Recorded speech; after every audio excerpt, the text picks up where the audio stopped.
ঢাকা এবং চট্টগ্রামের মধ্যে দূরপাল্লার গাড়িতে প্রতি কিলোমিটারে ভাড়া 11 পয়সা ও আন্তঃজেলার প্রতি কিলোমিটারে 11 পয়সা বাড়ানোর সিদ্ধান্ত নেওয়া হয়েছে বলে জানালেন সড়ক পরিবহন ও সেতু মন্ত্রী শেখ রবিউল আলম।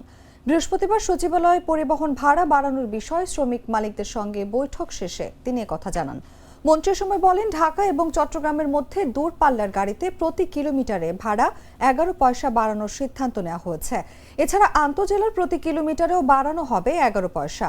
ভাড়া বাড়ানোর সিদ্ধান্ত আজ থেকেই কার্যকর হবে বলে জানিয়েছেন তিনি আরও বলেন, ডিজেল চালিত বাসের ক্ষেত্রে এই সিদ্ধান্ত কার্যকর হবে।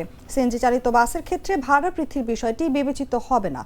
জ্বালানি তেলের দাম কমে গেলে বাস ভাড়া আবার কমবে। তবে রেল ও নৌ পরিবহনের ভাড়া বাড়ানোর বিষয়ে এখনও সিদ্ধান্ত নেওয়া হয়নি। বর্তমানে দেশের দূরপাল্লার রুটের জন্য সরকার নির্ধারিত রয়েছে বাস ভাড়া কিলোমিটার প্রতি 2 টাকা 12 পয়সা। ঢাকা ও চট্টগ্রাম মহানগরীতে বাসের বর্তমান ভাড়া কিলোমিটার প্রতি 2 টাকা 42 পয়সা।